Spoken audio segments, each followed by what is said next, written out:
இருப்பீங்க. தோண்டியிருக்கும் அனைத்து மகான்களுக்கும் கோடான கோடி நமஸ்காரம்.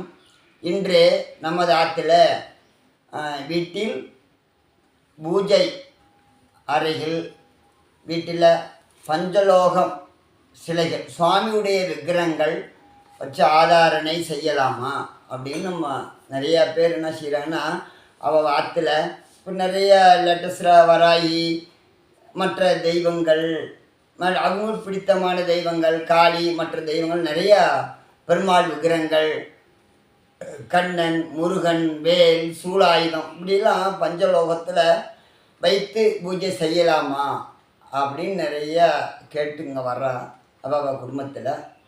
ஆனால் நம்ம பஞ்சலோக விக்கிரகங்கள் அப்படிங்கிற செப்பு விக்கிரகங்கள் மட்டும் இருக்கிறது, காப்பரில் மட்டும் இருக்கிறது. இதில் வெறும் செம்பு விற்கிறது மட்டும் இருக்கிறது. இப்போ வேல் எடுத்துக்கிட்டிங்கன்னா வேல் சூலாயுதம் இதெல்லாம் பார்த்திங்கன்னா ஒரு லோகத்தில் செஞ்சும் கொடுக்குறான்.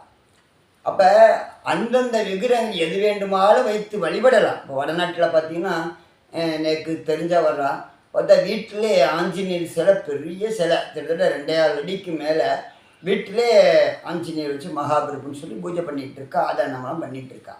நம்ம வடநாட்டில் இப்போ காசி அங்கிட்டலாம் போகும்போது நீங்கள் பார்த்தீங்கன்னா ஊட்டி மற்ற இடத்துல பார்த்து வீட்டுக்கு முன்னாடியே பெரிய சிலையாக வச்சு வீட்டுக்கு போட்டு பஜனைலாம் பாடிட்டு பண்ணுறான், பூஜையெல்லாம் பண்ணுறான்.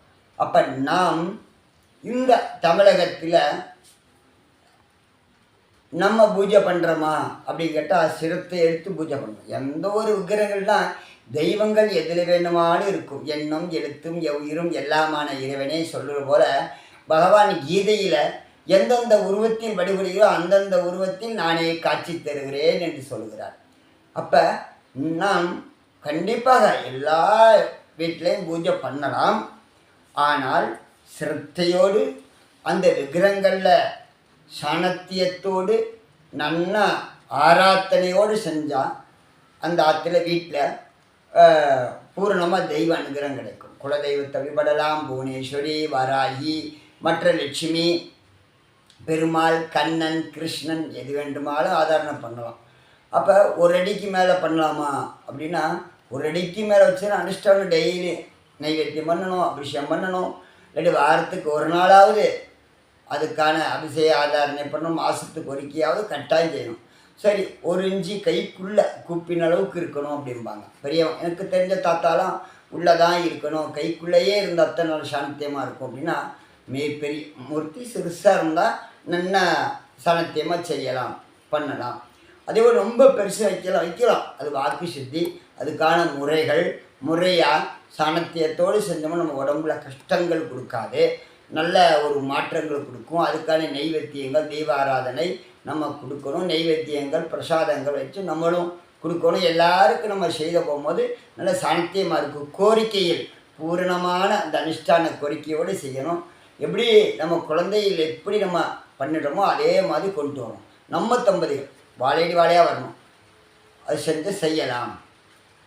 ஆனால் சில பெயர் அனுஷ்டானம் இல்லாமல் வாக்கு பார்க்குறவங்க ஜோதிடத்தில் அல்ல மற்ற வாக்கு சித்தி வாக்கு பார்க்குறேன்னு சொல்லி போகிறீங்க, அருள்வாக்கு வேண்டான்னு சொல்லி தூக்கி போட்டுறாங்க. கடலில் தூக்கி போட்டுறாங்க, கேணியில் போட்டுறாங்க, மற்ற கோயிலில் கொண்டு போய் போட்டுறாங்க.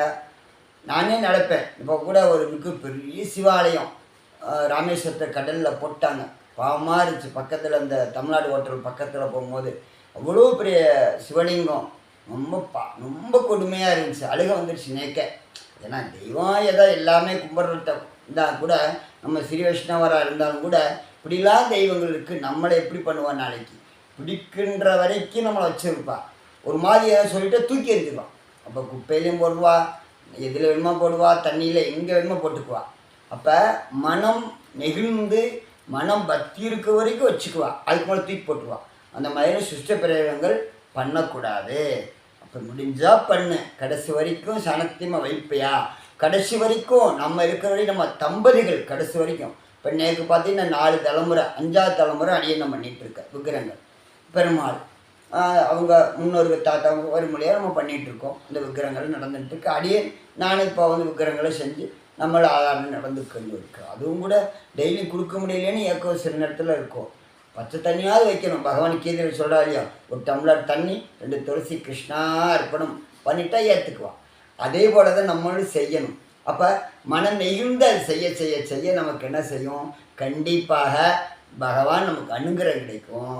அதே போல் எந்த அளவுக்கு சாணத்தியம் உண்மை செய்ய செய்ய என்ன நடத்தி நாம் செய்கிறோமோ கண்டிப்பாக நமக்கு அதனுடைய மாற்றங்கள் கிடைக்கும், ஜெயிக்கலாம்.